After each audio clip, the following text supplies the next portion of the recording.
Laba diena. Džiaugiamės, kad jungiatės prie projekto klinikinės elektrostimuliacijos svarba kineziterapijoje ir reabilitacijoje. Projektas finansuojamas ES Erasmus+ programos lėšomis. Projekto partneriai: Pamukalės universitetas, Krajovos universitetas, Hatay Mustafa Kemal universitetas, Baskent universitetas, Suleiman Demirel universitetas, Šiaulių valstybinė kolegija, Burdur Mehmet Akif Ersoy universitetas ir visų šių šalių kineziterapeutų asociacijos. Pamukalės universitetas yra pagrindinis šio projekto koordinatorius. 4. modulis – denervuotų raumenų elektrostimuliacija. 4.7 – elektrostimuliacijos galimybės laikotarpiu nuo 21 dienos iki 3 mėnesių. Vertė ir įgarsino Šiaulių valstybinės kolegijos asistentė Erika Petraitytė, parengė Betul Soilemez ir Nilufer Cetisli Kokmaz. Laikotarpis nuo 21 dienos iki 3 mėnesių. Kadangi pažeistas nervas ilgai degeneruoja, degeneracinė reakcija nustatoma atliekant elektrodiagnostikos tyrimus praėjus 14–21 dienai. Esant daliniai degeneracijai, nervas prasčiau atsako į faradinės srovės stimuliaciją. Nervai bei raumenys į galvaninę srovę atsako normaliai. Gydymas atliekamas naudojant faradinę srovę. Įvykus visiškai degeneraciniai reakcijai, nervas neatsako į faradinę srovę ir gydymas atliekamas naudojant galvaninę srovę. Įvykus galutiniai degeneraciniai reakcijai, nervas neatsako nei į faradinę, nei į galvaninę sroves. Raumens atsakas į galvaninę srovę yra pavėluotas. Gydymas naudojant galvaninę srovę atliekamas tol, kol iššaukiamas atsakas į ją. Mokslinėje literatūroje teigiama, kad taikoma srovė turi būti 10 milisekundžių arba ilgesnė pertraukiama vienfazė arba dvifazė, kad denervuotų raumenų denervacinė atrofija būtų kuo mažesnė. Kad elektrostimuliacija būtų veiksminga, reikia stimuliuoti visas raumeninės skaidulas. Siūlyta, kad elektrostimuliacija būtų taikoma paviršinių elektrodų arba implantinių elektrodų, kurie dedami ant raumens vidurio ar motorinio taško, o stimuliacijos dažnis būtų 2–4 impulsai per sekundę, stimuliuojant lėtai susitraukiančius raumenis ir 20–40 impulsų, stimuliuojant greitai susitraukiančius raumenis. Taikant neuroraumeninę elektrostimuliaciją, pertraukiamoji srovė fiziologiškai nestimuliuoja raumenų, todėl pirmiausia sužadinami raumenys, kurie nėra atsparūs nuovargiui. Šiam tikslui skirtas stimuliacijos protokolas aprašo kasdienį progresuojančios srovės 15–20 minučių sulėtinamos 2–3 sekundėmis ir kurios impulso trukmė lygi 50–150 milisekundžių taikymą. Šiuo metu išvengiama perteklinės įnervuotų raumeninių skaidulų stimuliacijos. Teigiama, kad palaipsniui didinant srovę, lengviau atrinkti norimas denervuotas raumenų skaidulas. Norint sukelti denervuotų raumenų susitraukimą, galima naudoti pakankamos impulso trukmės, tai yra 30 milisekundžių ar daugiau, stačiakampius impulsus arba ilgos trukmės, tai yra 100–500 milisekundžių trikampius impulsus. Tačiau naudojant stačiakampius impulsus įmanoma sukelti perteklinius gretimų įnervuotų raumenų susitraukimus.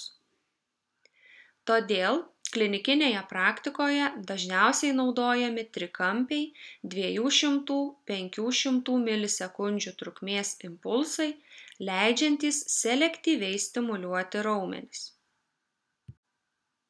Srovės intensyvumo slenkstis gali būti daug žemesnis stimuliuojant 500 milisekundžių, o ne 200 milisekundžių intensyvumu. Skirtingi stimuliacijos modeliai nėra vienodai veiksmingi, vertinant tai, kaip jie atstato įprastą denervuotų raumenų funkciją. Tyrimų metu pademonstruota, kad 25 milisekundžių 20 Hz dažnio nuolatinė stačiakampinių bangų srovė yra veiksmingesnė už 100 milisekundžių 2 Hz dažniu ar 0,2 milisekundžių ir 20 Hz dažniu taikomą srovę. Pradėjus stimuliaciją, net ir praėjus 28 dienoms po denervacijos, žinoma, kad elektrostimuliacija apsaugo raumenis nuo atrofijos maždaug 72–86% efektyvumu. Neseniai atliktas atsitiktinių imčių kontroliuojamas klinikinis tyrimas parodė, kad elektrostimuliacijos taikymas kartu su steroidų ir acikloviro vartojimu yra naudingas veidinio nervo funkcijos atstatymui. To paties tyrimo metu pacientams per 2 savaites nuo simptomų atsiradimo buvo taikoma elektrostimuliacija naudojant paviršinius elektrodus, kurių katodas buvo dedamas ant pagrindinių veidinio nervo atšakų, o anodas ant smilkinkaulio speninės ataugos. Elektrostimuliacijos protokolas buvo nustatytas kaip žemiau slenksčio esanti, tai yra 1,4 mA 10 milisekundžių, nepertraukiama kasdienė 20 Hz dažnio stačiakampinė vienfazė stimuliacija ir ši praktika buvo tęsiama 2 mėnesius iki Valero degeneracijos pabaigos. Nuoroda į pirmą paveikslėlį. Viso to rezultatas tas, kad elektrostimuliaciją gavę pacientai praneša apie ankstesnį funkcijos atsistatymą per 3 mėnesius nuo simptomų pasireiškimo. Tyrimo metu buvo vertinamas poliariškumo ir impulso trukmės poveikis trikampių impulsų stimuliacijos intensyvumui, taikant ją pacientų turinčių periferinių nervų pažeidimų denervuotiems raumenims. Tyrime dalyvavo 24 asmenys su denervuotu tiesiamuoju pirštų raumeniu ir 24 asmenys su denervuotu priekiniu blauzdos raumeniu. Raumenys denervuoti dėl periferinių nervų pažeidimų. Buvo išbandyti 4 skirtingi trikampių impulsų deriniai, kurių trukmė ir poliariškumas skyrėsi ir jie atsitiktine tvarka buvo taikomi denervuotiems raumenims. Remiantis tyrimo rezultatais, denervuotą priekinį blauzdos raumenį rekomenduojama stimuliuoti trikampę 200 milisekundžių impulso trukmės srove proksimalaus poliariškumo katodu. Ju ir bendraautoriai, kurie tyrimą atliko 2020 metais, pranešė, kad 6 savaičių trukmės elektrostimuliacija lėmė spartų funkcijos atsistatymą ir puikią aksonų regeneraciją.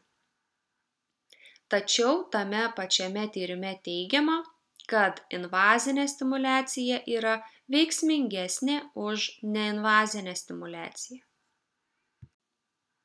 Dvigubai aklu būdu atliekamo atsitiktinių imčių tyrimo metu buvo ištirti 38 pacientai patyrę trauminį periferinio nervo sužalojimą su aksoniniu pažeidimu ir 2 raumenų klinikiniu sutrikimu, kuriems buvo taikyta tikra arba netikra elektrostimuliacija. Paviršiniais elektrodais taikoma elektrostimuliacija sudarė 150 milisekundžių trukmės ir 1 Hz dažnio trikampiai stačiakampiai dirgikliai, o kiekvienam pacientui taikytas intensyvumas buvo 0,5 mA didesnis už mažiausią intensyvumą reikalingą raumenų susitraukimui sukelti. Gydymas truko 3 mėnesius. Jo eigoje pacientai dalyvavo 3 kart per savaitę rengiamuose 90 minučių trukmės seansuose. Šiame tyrime, ne kaip kituose, prieita išvada, kad denervuoto raumens elektrostimuliacija neturėjo jokio žymaus veiksmingo poveikio palyginus su netikra elektrostimuliacija.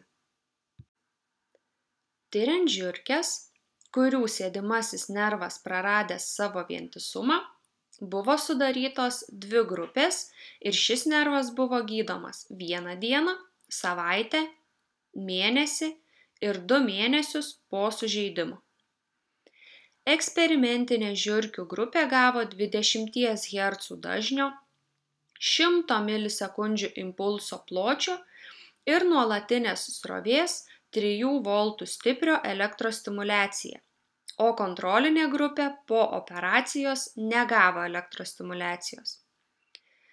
Tyrimo rezultatuose teigiama, kad distalinio nervo audinio fibrozės lygiai aiškiai didėja gydymui užsitęsus ir kad po užtęsto gydymo elektrostimuliacija neduoda teigiamų rezultatų. Hu ir bendraautorių tyrimu siekia nustatyti, ar elektrostimuliacija vis dar skatina nervų regeneraciją praėjus ilgesniam laikui. Tyrimo reikmėms buvo sukurtas uždelsto nervo atstatymo modelis, pagal kurį žiurkėms po 1 dienos, 1 savaitės, 1 mėnesio ir 2 mėnesių buvo atliekamas uždelstas nervo atstatymas. Visų tyrimo laikotarpiu intervenciniai grupiai priklausančių žiurkių nervų galūnėlės buvo stimuliuojamos valandos trukmės elektrostimuliacija, kontrolinė grupė negavo jokio gydymo. Visoms žiurkėms prieš atliekant paskutinį funkcijos tyrimą ir apžiūrą buvo suteiktas 6 savaičių atsigavimo laikotarpis. Tyrimo rezultatai parodė, kad uždelsus gydymą 1 ar 2 mėnesius visų žiurkių distalinėme nerve buvo aptikta daugiau kolageno audinio hiperplazijos. Tačiau patvirtinta, kad per mėnesį po sužeidimo suteikta elektrostimuliacija veiksmingai padeda nervų regeneracijai, o intervencija metų bėgyje po sužeidimo yra neveiksminga.